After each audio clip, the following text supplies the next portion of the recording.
আজকের এই বৃষ্টির ওয়েদারে একটু ফ্রাইড রাইস হলে কেমন হয়। আজকে আপনাদের দেখাবো লেফট ওভার রাইস দিয়ে স্পেশাল ফ্রাইড রাইস।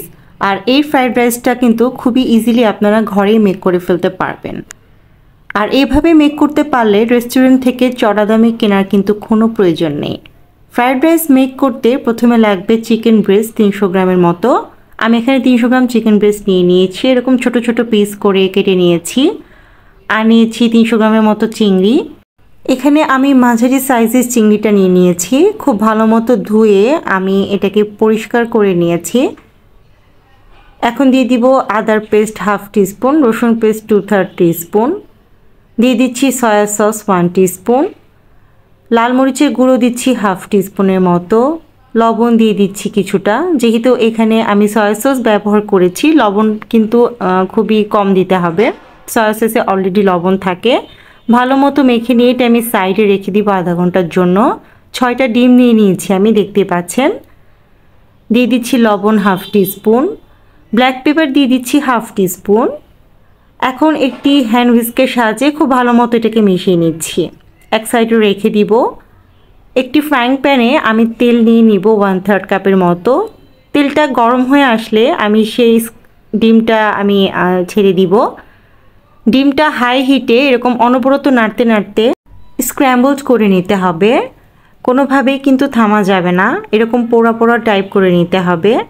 আপনারা আরেকটু আগেও কিন্তু ডিমটা নামিয়ে ফেলতে পারেন, কিন্তু আমার কিন্তু একটু ভাজা ভাজা টাইপ পছন্দ ফ্রাইড রাইসের ক্ষেত্রে। হয়ে গেছে, সাইডে আমি নামিয়ে নিচ্ছি। এখন ওই একই প্যানে আমি তেল দিয়ে দিচ্ছি 1/4 কাপ।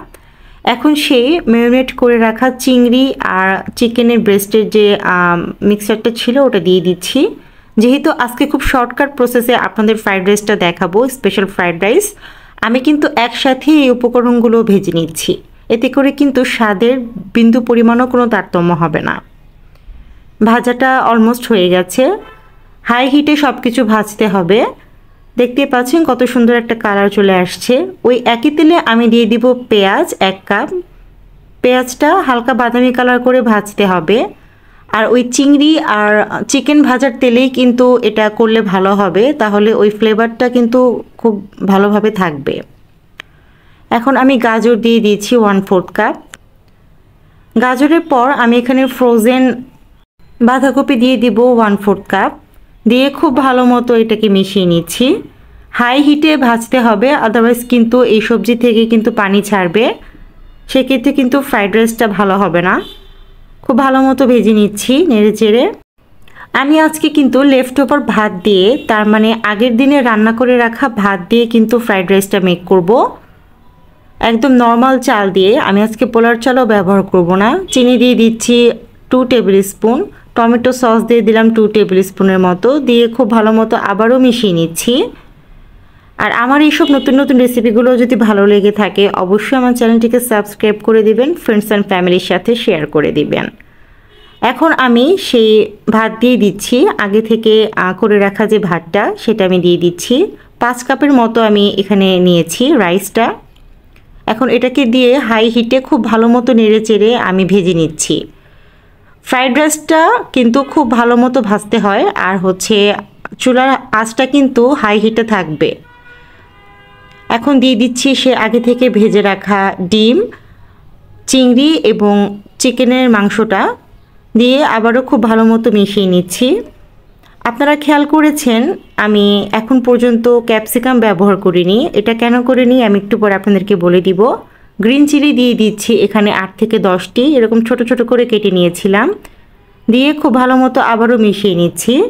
ফ্রাইড রাইসের কালারটা কিন্তু অলরেডি অনেক সুন্দর লাগছে, আর এখানে যখন আমি ক্যাপসিকাম অ্যাড করব তখন আরও বেশি সুন্দর লাগবে, কালারফুল। নেড়েচেড়ে এরকম মিশিয়ে নিচ্ছি। চুলার আঁচটা কিন্তু হাই হিটে থাকতে হবে।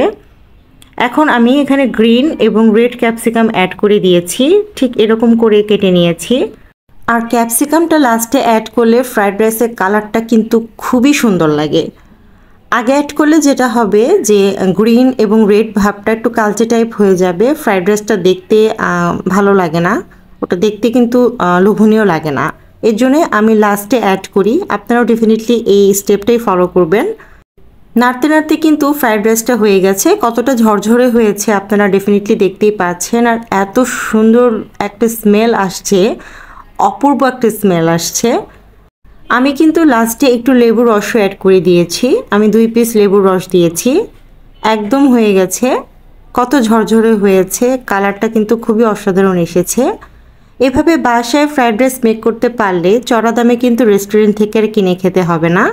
আশা করছি আপনারা অবশ্যই বাসায় করে খাবেন। আমার জন্য অনেক অনেক দোয়া করবেন।